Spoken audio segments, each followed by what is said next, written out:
Atmospheric refraction, twinkling of stars.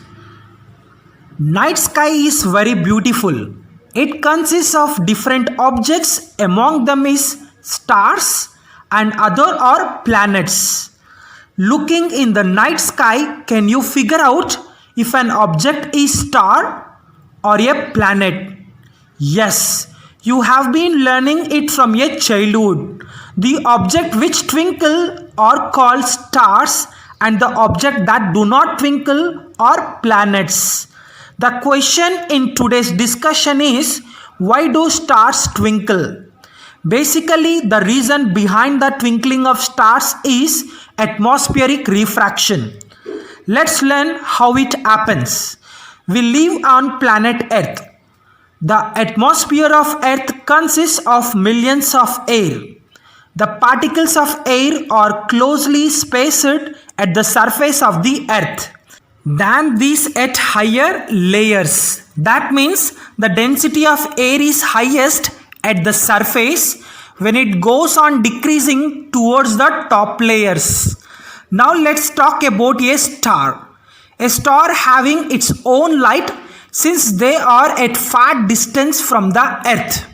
Therefore looks point size and treated as point source of light. The light coming from star, that is a starlight.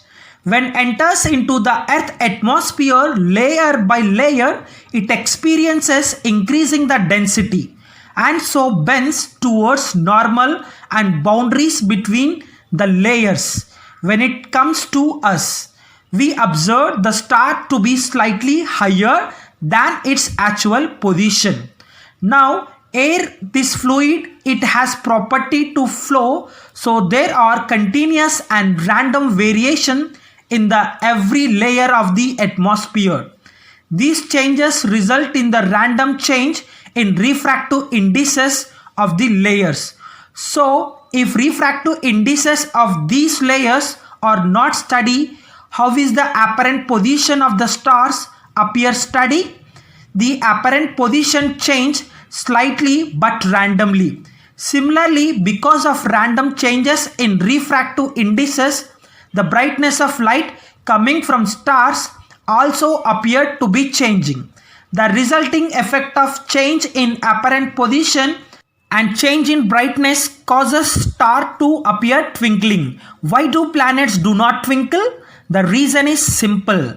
The planets are much closer to Earth. They reflect light falling on them towards us. Since planets are much closer to us, then could not be considered as a point sources. Large number of rays coming from such objects and do refraction in random manner. But while reaching at observer, they nullify each other effect. That means neither the position of planet change nor there is change in the brightness of light coming from them. The intensity of incoming light does not change. It remains constant, and so planets do not twinkle. I hope you understood this concept very well. Thank you. Thanks for watching the video.